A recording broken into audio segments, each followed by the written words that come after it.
الفئة المتوسطة العليا بقت المنافسة شرسة جدا فيها. تعالوا بينا نتكلم مع بعض عن جهاز من اقوى الاجهزة او جهاز لازم يبقى موجود من ضمن اختياراتك لو انت بتفكر تشتري جهاز فئة متوسطة عليا. وجهازنا النهاردة هو اوبو رينو 12 5G.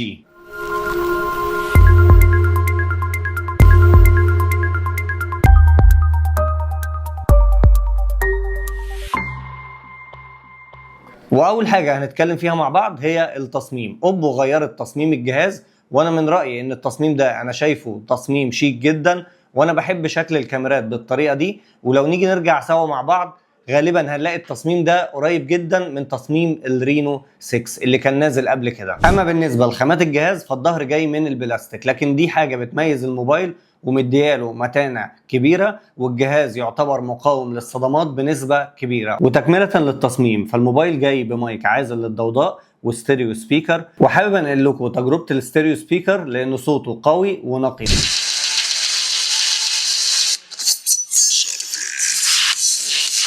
وبما ان الجهاز مصنوع من البلاستيك فده مخلي وزنه خفيف 177 جرام. ونيجي بقى للشاشه. الشاشه جايه بنوع اموليد بمقاس 6.7 انش بريفرش ريت 120 هرتز، والشاشه جايه بدقه ال HDR 10 بلس بنسبه سطوع 1200 نيتس، وده رقم يعتبر كويس. تعالوا بينا نروح لنقطة مهمة جدا بتهم أي حد في استخدام الموبايل، وهي الكاميرات. الموبايل جاي بكاميرا أساسية 50 ميجا بكسل بفتحة عدسة 1.8 OIS بسنسور سوني LYT 600. وطبعا احنا دلوقتي كلنا عارفين ان الكاميرات ما بتتقاسش بالارقام على قد ما بتتقاس بالسنسور اللي جوه الكاميرا. يعني ممكن كاميرا 50 ميجا بكسل تدي لك اداء احسن من كاميرا 108 ميجا بكسل. الكاميرا الثانيه 8 ميجا بكسل ودي الكاميرا الالترا وايد، والكاميرا الثالثه 2 ميجا بكسل ودي الكاميرا الماكرو. والكاميرا الخلفيه بتدعم 4K في تصوير الفيديوهات، وبالنسبه للكاميرا الاماميه فهي جايه 32 ميجا بكسل. تعالوا بينا مع بعض نشوف تجربة الكاميرات والأداء اللي أنا خدته من الموبايل ده. بالنسبة للكاميرا الخلفية ال 50 ميجا بكسل ادتني أداء كويس، وأنا بقول لك إن أنت أداء الكاميرات هتقدر تعتمد عليه، والكاميرات هتدي لك أداء مرضي تماما. أما بالنسبة للإضاءة الليلية فالنايت مود هنا كان مميز جدا، والصورة هتطلع بشكل كويس. اما بالنسبة للسيلفي فالكاميرا ال 32 ميجا بكسل فده رقم كويس، ورقم هيدي لك اداء هتقدر تعتمد عليه في الكاميرا السيلفي. ونقطة قوة في الجهاز ده اوبو بتركز عليها السنة دي هي الاي اي. والاي اي في الموبايل ده مش داخل في الكاميرات وفي التصوير، بل بالعكس هتلاقيه في كذا حاجة هتقدر تستخدمها زي التصوير والترجمة وفي معالجة الصور وفي التلخيص. ونيجي بقى لنقطة ال AI Eraser، والميزة دي بنسبة كبيرة اغلبنا هيستخدمها، لان اغلب الصور اللي احنا بناخدها دايما بتبقى في حاجة في الصورة موجودة حابين نشيلها، او محتاجين ان احنا نعدل على الصورة او نطلع الصورة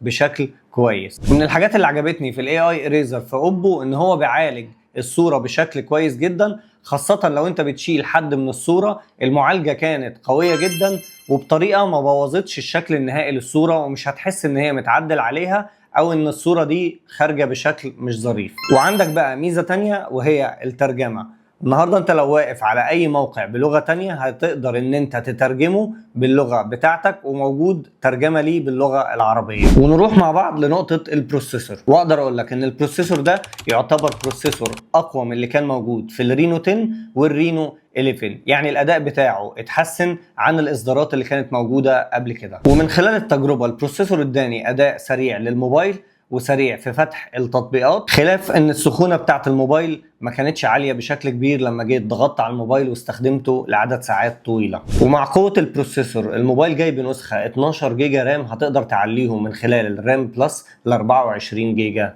رام. اما بالنسبه لمساحه التخزين الموبايل متوفر بنسختين، نسخه 12 جيجا رام 256 و12 جيجا رام 512. وانا عايز الفت نظرك لان النسخه ال 12 512 دي موجوده دلوقتي بالضمان المحلي، والجهاز صنع في مصر، ودي حاجه بتميز الجهاز. النهارده هيبقى معاك بضمان محلي. اما بالنسبه لبطاريه الجهاز فهي 5000 ملي امبير.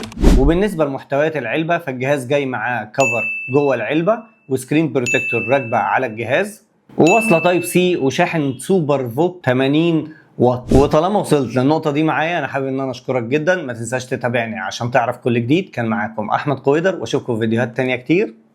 سلام.